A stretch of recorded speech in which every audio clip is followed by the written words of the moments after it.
ಅಮ್ಮ ನಿಂತ್ಕೋ ಅಲ್ಲೇ.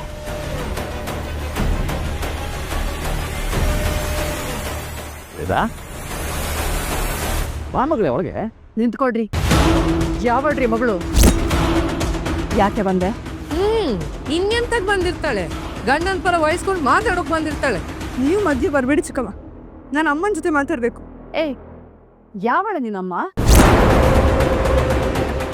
ಅಮ್ಮ ಒಂದೇ ಒಂದ್ಸಲ ನನಗೆ ಮಾತಾಡೋಕೆ ಅವಕಾಶ ಕೊಡು ಪ್ಲೀಸ್. ಇಡೀ ಊರೇ ನಿನ್ ಗಂಡನಿಗೆ ಚೀತು ಅಂತ ಉಗಿತಾ ಇದ್ರೆ ನೀನು ಅವ್ನ ಬೆನ್ನಿಗೆ ನಿಂತಿದ್ಯಲ್ಲೇ. ಹೌದಮ್ಮ, ನಾನು ಬೆನ್ನಿಗೆ ನಿಂತಿದ್ದೀನಿ. ಯಾಕಂತಂದ್ರೆ ಅವ್ನೇನು ತಪ್ಪಿಲ್ಲ ಅಮ್ಮ. ಆಕ್ಸಿಡೆಂಟ್ ನಡೆದಿದ್ದೆ, ನಾವು ಮದುವೆಗೆ ಹೋಗಿದ್ದ. ಓ, ನೀನ್ ಹೇಳೋ ಕಥೆನೆಲ್ಲ ನಾವು ನಂಬೇಕಾ? ಇಲ್ಲ ಚಿಕ್ಕಮ್ಮ, ನಾನು ಮತ್ತೆ ವಿಕ್ರಮ್ ಹತ್ರ ಕೂತು ಅವ್ನ ಆಕ್ಸಿಡೆಂಟ್ ನಡೆದಾಗ ಎಲ್ಲಿದ್ದ, ಏನ್ ಮಾಡ್ತಿದ್ದ ಅಂತೆಲ್ಲ ವಿಚಾರಿಸಿದೆ.